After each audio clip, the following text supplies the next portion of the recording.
Umuwi ka na. Hindi ka na namin kailangan. OFW na ina, nabasag ang mundo nang marinig ang mga salitang iyon mula sa sarili niyang anak. Pero mas matindi pa ang nakatagong katotohanan. 7 taon akong OFW. Sa Dubai. 7 taon ng pagod, luha at sakripisyo.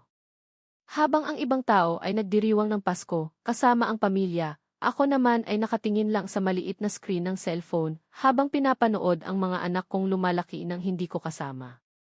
Ma, miss na kita, madalas sabihin ng bunso kong si Kevin noon. Sa tuwing maririnig ko iyon, parang may kutsilyong tumataga sa puso ko. Pero kinakaya ko. Para sa kanila. Para sa kinabukasan nila. Nagtrabaho ako bilang domestic helper sa isang malaking bahay. Minsan umaabot ng 16 na oras ang trabaho ko bawat araw. May mga gabing umiiyak ako ng tahimik sa banyo. May mga pagkakataong gusto ko ng sumuko. Pero tuwing makikita ko ang mga larawan ng mga anak ko, lumalakas ulit ako. Konti na lang makakauwi rin ako, paulit-ulit kong sinasabi sa sarili ko. Pagkatapos ng 7 taon, nakapag-ipon ako. Nakabili ako ng maliit na bahay. Nakapagpatayo ng sari-sari store. At higit sa lahat, nakapagtabi ako ng sapat na pera para makasama na ang pamilya ko ng tuluyan. Excited akong umuwi. Hindi ko sinabi sa kanila ang eksaktong araw ng pagdating ko. Gusto ko silang sorpresahin. Buong biyahe, nakangiti ako. Iniisip ko ang magiging reaksyon nila. Iniisip ko kung paano nila ako yayakapin. Pero hindi ko alam. Ang araw na iyon pala ang babago sa buhay ko. Pagdating ko sa bahay namin, napansin kong tahimik. Bahagyang nakabukas ang pinto. Dahan-dahan akong pumasok. Narinig ko ang malakas na boses ng panganay kong si Angela. Hindi ko na kaya ito. Napahinto ako. Kasunod noon ang boses ng asawa kong si Romel. Magtitiis tayo. Malapit nang umuwi ang nanay mo. Bigla akong napangiti. Akala ko pinag-uusapan nila ako.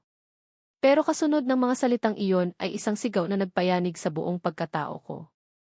Umuwi man siya o hindi, wala akong pakialam. Hindi na namin siya kailangan. Parang tumigil ang mundo. Nanginig ang mga kamay ko. Hindi ako makahinga. Ang anak kong 7 taon kong pinaghirapan. Siya mismo ang nagsabi noon. Napaatras ako. Parang may sumabog sa dibdib ko. Maya-maya pa ay narinig ko ulit siya. Hindi niya alam kung gaano tayo nahirapan dito. Angela, mahinang sabi ng asawa ko. Huwag mo siyang ipagtanggol. Tumulo ang luha ko. Pakiramdam ko, nabura lahat ng sakripisyo ko. Dahan-dahan akong pumasok sa sala. Nagulat silang lahat. Ma! Namutla si Angela. Nalaglag ang hawak niyang baso. Ma! Nandito ka na. Tahimik akong tumingin sa kanya. Hindi ako makapagsalita. Ganun ba ang nararamdaman mo? Agad siyang napaiyak. Pero sa sobrang sakit ng loob ko, hindi ko iyon pinansin. Ma, hindi po ganoon. Hindi na ninyo ako kailangan, hindi ba? Napayo ko ang lahat. Maging ang asawa ko. Ramdam ko ang bigat ng katahimikan. Makalipas ang ilang segundo, biglang lumuhod si Angela. At dahil doon galit na galit ako. Napakunot noo ako. Ano? Humagulhol siya. Galit ako dahil ikaw ang laging nagsasakripisyo. Natigilan ako. Anak ti. 7 taon kang umiiyak mag-isa sa ibang bansa habang kami ang kasama ni Papa. Mas lumakas ang iyak niya. 7 taon naming nakita kung paano ka unti-unting napapagod. Napaluha na rin ako. Hindi mo ba alam? Alam naming may sakit ka noon pero hindi mo sinabi. Napatakip ako ng bibig. Ang tinutukoy niya ay ang operasyon ko 2 taon na ang nakaraan. Tinago ko iyon sa kanila. Ayokong mag-alala sila. Pero alam pala nila. Nanginginig niyang sabi. Hindi namin kailangan ng pera kung kapalit naman noon ang pagkawala mo.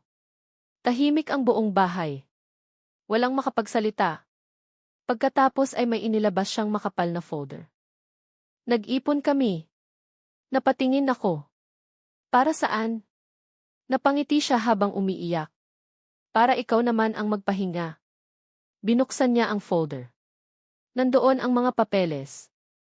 business permit, mga resibo, mga savings account, at mga dokumento ng maliit na grocery store. Hindi na kailangang bumalik ni Mama sa abroad, sabi ng bunso kong si Kevin. Napahagulhol ako. Anak ti. Lumapit si Romel. May hawak siyang sobre. May isa pa kaming sikreto. Binuksan ko iyon. Halos mawalan ako ng lakas. Nandoon ang titulo ng bahay. Nakalagay ang pangalan ko.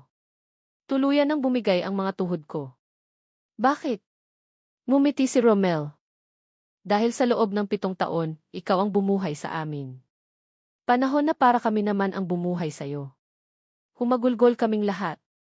Sa unang pagkakataon matapos ang 7 taon. Sabay-sabay kaming umiyak. Pero hindi dahil sa sakit, kundi dahil sa pagmamahal. Doon ko naunawaan ang tunay na ibig sabihin ng sinabi ni Angela. Hindi pala nila ako kailangan bilang div. Hindi nila kailangan ang perang ipinapadala ko. Ang kailangan nila, ako.